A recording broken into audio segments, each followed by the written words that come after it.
Et bonjour tout le monde les amis, c'est Rico de Présente ton bolide. Alors là les gars, les amis, les copains, je suis devant un ovni. Je pensais au début qu'il l'avait chouravé à Hagrid dans Harry Potter, mais il m'a dit que non parce qu'il venait d'un pays qui était très froid, la Russie. Voilà, tout simplement. Exactement. Je te laisse te présenter et nous présenter ta machine qui nous sort tout droit d'un passé lointain. Ah oui, elle est vieille celle-ci. Bonjour tout le monde, alors moi je suis Morgane. Ça c'est un vieux rêve d'enfance, c'est une Dniepr de 1976. C'est un sidecar russe qui vient de la vallée de l'Oural. C'est un vieux rêve d'enfance, ça j'ai vu un jour Indiana Jones qui baladait son père sur ce... Pas ça, c'était pas celle-là. C'était une Zundap à l'époque, mais je voulais vraiment quelque chose qui s'en rapproche. Donc du coup, il n'y a pas longtemps, j'ai eu les finances pour me l'acheter et l'occasion de réaliser ce rêve. Donc du coup, je me la suis procurée. Je l'ai achetée dans son jus. Elle était vraiment horrible quand je l'ai eue. Ça s'achète où, ce genre d'objet C'est de collection, enfin pour moi c'est une collection. C'est de la collection. On est d'accord, c'est de la collection, mais parce qu'elle est de 76. Je l'ai trouvée sur une annonce Le Bon Coin. Le Bon Coin. Le Bon Coin, carrément. Ouais. Il y a un mec à Velo là qui vend des véhicules importés directement de là-bas. Ah ouais, d'accord. Donc j'ai pas eu besoin de négocier, j'ai pas eu besoin de me trifouiller un peu le cerveau, tu sais, pour me dire est-ce que je vais me faire avoir ou pas. D'accord, donc en fait c'est pas genre un véhicule type russe, c'est vraiment un véhicule qui vient de Russie. Il vient de Russie. Voilà, c'est pas genre une reproduction. Ah non, du tout. Ce véhicule a été fabriqué en Russie et il est venu de Russie. Bien sûr. Ah ouais, c'est... Ouais, parce que des fois, tu sais, on peut avoir des véhicules type russe ou autre pays, ou type américain, tu vois. Bien sûr, Mais là, on est vraiment sur quelque chose 100%... J'ai 100% Russie, quoi. Ah ouais. Oh la vache, quoi. Celle-là, elle est d'origine, de 76. Ouais. Oh la vache. T'as les écritures, t'as tout ça. Oh la dinguerie, quoi. Ouais, c'est fou, c'est une pièce d'histoire, ça, hein, presque. Ah mais là, c'est une pépite que t'as dans ton garage, quoi. Moi, je l'avais déjà vu avant le tournage, mais je ne l'avais pas vu en détail, hein, parce que je sais que tu avais eu un souci d'un faisceau. D'ailleurs, je sais qu'aujourd'hui, tu ne pourras pas nous la démarrer parce que tu m'as dit que tu avais encore un petit problème.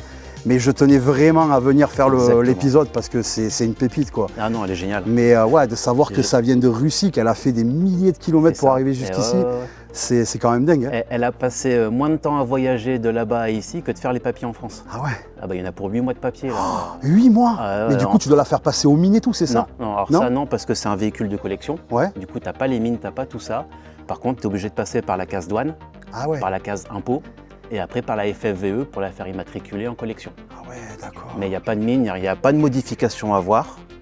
Donc ça c'est plutôt heureusement parce que ça coûte, j'en ai déjà pour quasiment 500, juste pour les papiers. Ouais. Je suis quasiment à 500 € de frais. Justement c'est ce que j'allais te demander, 500 € de frais juste pour les papiers. La moto m'a coûté 5005. Ouais. Entre 5000 et 5005, je ne sais plus exactement. J'en ai pour 500 € de frais juste pour l'administratif. Et après, tu rajoutes toutes les pièces que j'ai dû changer. Parce que quand je l'ai eu, elle démarrait parfaitement, pas de problème. D'accord. Mais le faisceau, il était tellement pourri que je me suis dit non, je ne peux pas rouler avec ça parce que je vais rouler 3 tours, elle va brûler. Elle était faite en domino, il y a tout qui va péter, quoi. Elle était faite en fil bleu. Il n'y avait que du fil bleu. Ah oui, j'ai connu ça sur une 535 Virago. J'ai connu ça, ouais. Tu vois la merde que un montage très chaotique. C'est horrible, c'est horrible. Et ce qui est bien sur celle-ci, c'est que c'est les très très vieux moteurs. Ouais. Donc faire un faisceau, moi j'y connais rien, je ne sais pas faire. C'est vrai que j'avoue, moi ça me rend fou aussi. Moi c'est vraiment ma hantise. Par contre le collègue qui m'a aidé à la refaire, ça a mis 2 ans pour refaire le faisceau. Ah ouais. Parce que lui il a son boulot à côté, il avait sa deuxième société, donc on ne pouvait pas se voir tout le temps. Donc c'était très très long à faire. Par contre maintenant on a pu la démarrer une fois, juste pour voir si elle démarrait tout ça. Donc elle démarre impeccable, la roue arrière se lance, toutes les vitesses passent. Par contre elle tourne maintenant impeccable, quoi. Et ça c'est génial, l'entendre. Parce que du coup, c'est quoi? C'est un 4 temps ou c'est un 2 temps? Un 4 temps. C'est un 4 temps. Et oui, parce qu'il y a les soupapes, je sais plus comment on appelle ça, on a comme pareil sur les Harley, les gros tubes là qui partent d'en bas et qui vont jusque dans la culasse. Vous allez vous moquer de nous, je pense, dans la vidéo, parce que j'ai le nom dans la tête, mais j'arrive pas à le sortir. Voilà. Les poussoirs, ou je sais pas comment on appelle ça. Tout ce que je peux te dire sur ce moteur, c'est qu'il a encore l'ancien système de maître et esclave. Quand tu démarres ta moto, donc tu as le cylindre gauche qui va démarrer tout seul. Pendant 10, 15, 20 secondes, le temps de se mettre en chauffe. Et ensuite, tu as le deuxième cylindre, le droit, qui va commencer à démarrer aussi en se synchronisant avec l'autre. Mais ça, c'est complètement dingue, ça. Parce que du coup, tu as une cylindrée de combien? Si tu m'avais dit 650, ça veut dire qu'en fait, tu as un cylindre qui bosse pour les deux? Au tout début, au démarrage, le temps de se chauffer. Après, il va chauffer l'autre, et puis les deux vont se synchro, et puis tu vas pouvoir partir. Et ça, ce système-là, on le retrouve que sur ce type de moto-là, ou on le retrouve sur d'autres Je crois que c'est les anciennes constructions de moteurs qui font ça. À l'origine, la marque c'est Dniepr, qui vient du fleuve Dniepr. Et tu as également l'autre marque qui s'appelle Ural en Russie. Donc tu as ces deux marques-là qui fabriquent des motos. Pendant la Seconde Guerre mondiale, ils sont arrivés à prendre donc, les véhicules militaires de l'armée allemande, qui étaient des sidecars, et les ont copiés. D'accord. Donc en fait, c'est une copie trait pour trait des Zundap à l'époque. Et après, ils ont fait ça, c'est une version civile, c'est pas du tout une version militaire. Bien sûr.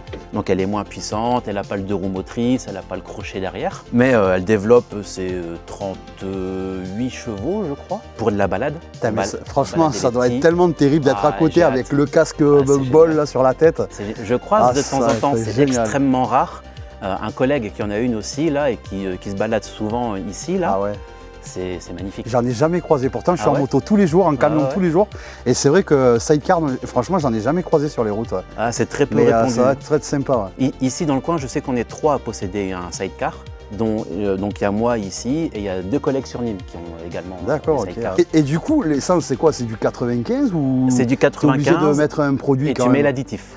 Voilà, tu mets un additif sans plomb Aujourd'hui, c'est du sans plomb, donc au plomb, enrichi au plomb. D'accord, donc tu es obligé. Ah oui, donc en fait, avant, ça devait tourner au super, du coup. Ça doit être ça, et maintenant, parce qu'après, le super a progressivement disparu, il me semble, pour laisser place vraiment exclusivement qu'au sans plomb 95 et 98. Ça. Mais toi, du coup, tu es obligé de mettre un substitut au plomb, c'est ça? Exactement. D'accord, ok, parce que sinon, si tu mets pas de substitut au plomb, il se passe quoi? La moto tourne pas bien? En fait, la moto tournera, mais tu vas griller tout ce qui est les petits joints, les petits machins, tout ce qui est à l'intérieur, en fait. Ah oui, donc en fait, en gros, c'est un petit peu, on va dire, sur les motos dernière génération, c'est comme si on roulait avec de l'éthanol sur une moto qui n'est pas prévue à l'éthanol.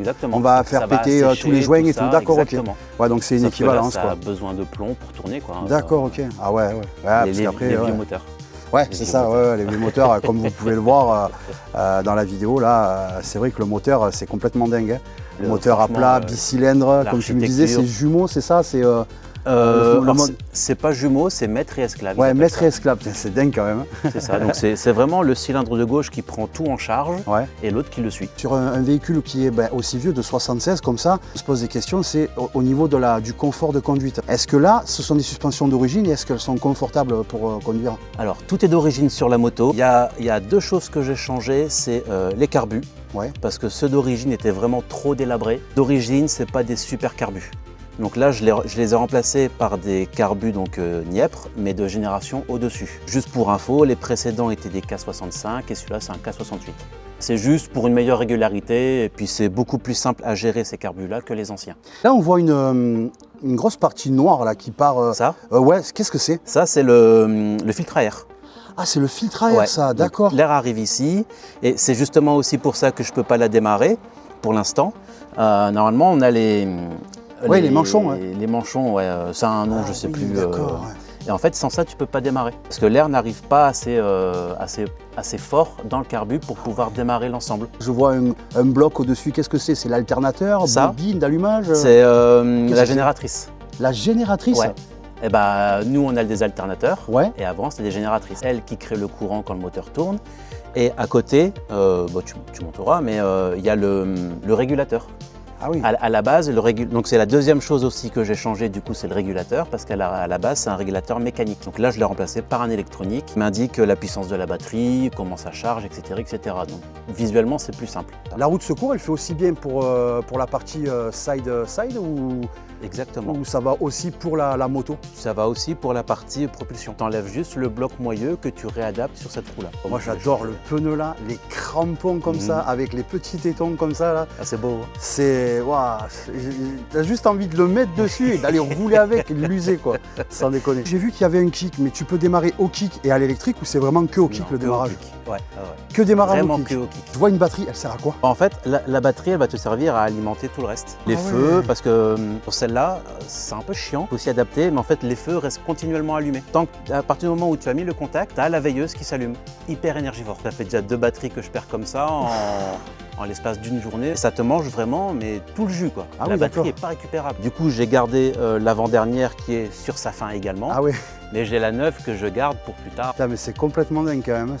On n'en voit pas tous les jours, mais alors en plus de savoir que ça vient de Russie et que c'est pas une copie, que ça vient vraiment de là-bas. C'est ça, exact. Il y a vraiment en fait une histoire, un petit pan de l'histoire, on va dire, moto automobile c'est exactement de ce pays, quoi, Ouais, en fait. ouais, tout à fait. Et ils ont été intelligents, ils ont été super pas cons les mecs, c'est que là tu as un amortisseur de direction ici. Un amortisseur de... Non. Ouais, si. Arrête. Alors c'est pas pour les effets de vibration, c'est pour pouvoir circuler en fait.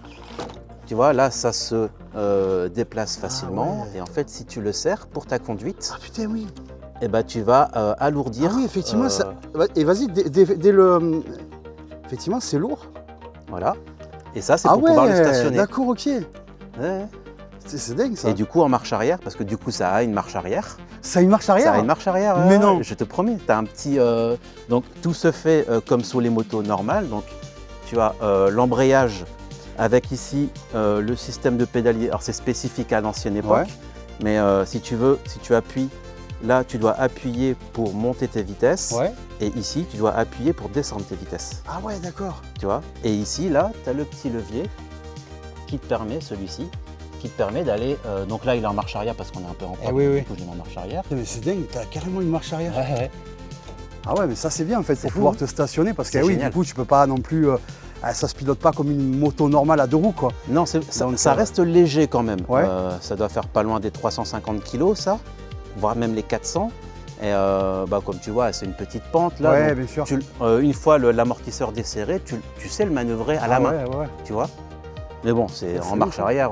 Si tu arrives à enclencher ta marche arrière, bon bah t'es 1000 fois mieux. Je te remercie beaucoup de nous avoir présenté cette, Sans problème. cette pépite ou cet ovni venu d'un pays très lointain et très très froid. Franchement, ça a été un plaisir parce que moi je l'avais déjà vu, Oui, mais pas tout en à fait. détail, je l'avais vu vraiment en coup de vent. C'est ça. Prends-en soin parce que Ah je oui. pense qu'on va se revoir dans quelques temps Quand elle sera fonctionnelle. quand elle sera fonctionnelle. Exactement. Moi j'ai envie d'accrocher ma caméra sur le side. Alors je sais pas si physiquement je rentrerai dedans ou si tu accepteras. Tu la voilà. rouleras. Mais franchement, ouais, la rouleras, ça serait franchement, sans vraiment un truc de dingue. Carrément. En tout cas, je te remercie. Nous on se revoit très prochainement et surtout ride safe. Merci à toi.